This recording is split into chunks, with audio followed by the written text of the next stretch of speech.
Twiddling your thumbs used to be a phrase for idly sitting by, but in the recent times it has been empowered by our ability to browse literally everything under the sun. The delicate balance of the pinky finger under the phone and your thumb scrolling endlessly seems to be the only real thing uniting us. If you're mooching off your parents right, you probably have a really good phone. Do me a favor, go to settings and see where all you spend your time when you're on you. I'd be willing to bet my money, which isn't a lot, that it's on some form of an app that involves scrolling. Now, that might seem a blanket statement.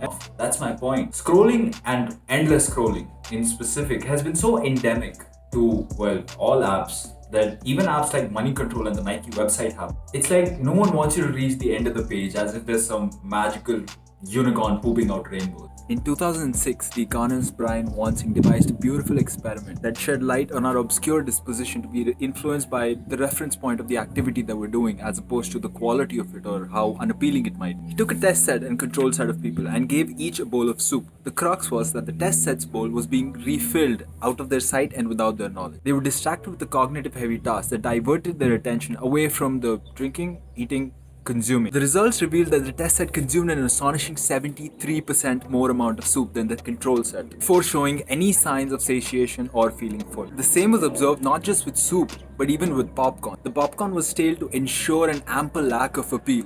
Brian took people who were going to the movies. Control set was given a smaller tub as compared to the test set. And here again, the test set ate 70% more amount of stale popcorn than the control set, even though it was hella stale. The only possible explanation in both of these experiments is that because both the test sets had a larger bowl and a larger tub, the reference point of eating was farther away from the control set, which made them eat more amount of soup or popcorn. That's also probably why they say that you should control your plate size in order to control your portion size.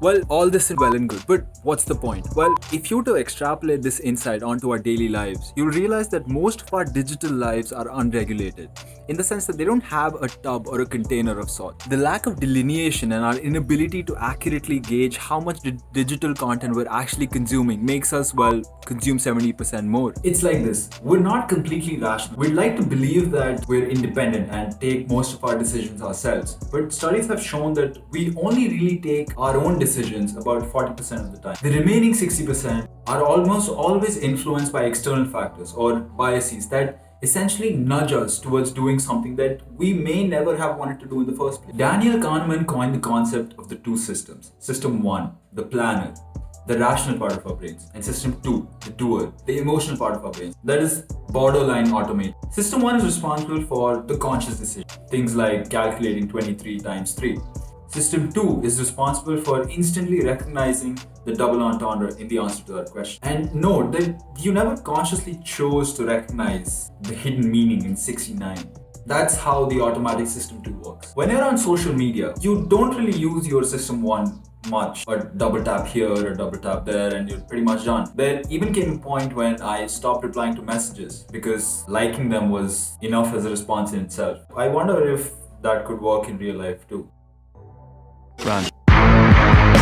Without any real discrete metric to measure content consumption, it is very difficult for us to know when we are full or satiate. Ever go on one of those blogs where you have to click every time you want to go to the next image? Oftentimes I end up telling myself that I just spent 10 minutes looking at 3 photos. It was such a waste of time. The thing there is, that act of going to the next page gives you a metric to measure how much time you spent on that particular website. Now I know that I've spent 10 minutes looking at only 3 images. Without that discrete metric, you never really know when to stop. That's the true danger of such platforms. That metric is what is purposefully removed. The act of never reaching anything that might even remotely resemble a speed bump in our daily commute from one Instagram model picture to another memes art post is what makes the whole thing so damn addictive. That is the true danger of such platforms. You deviate from the intended purpose of connecting with friends, and your need transforms into this mind-numbing regimen that you keep on doing day in and day out. The scrolling gives you a sense of completion. The motion gives you an illusion of action. And since it barely requires any real cognitive horsepower, you can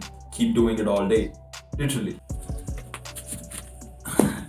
To the 21% of you that are still here listening to the broke 23-year-old still mooching off his parents, Here's a TLDW. My seemingly obvious repulsion to social media isn't just some desperate attempt at attention. My point here is simple. Before I knew about the soup phenomena, I was defaulting an option that I did not choose.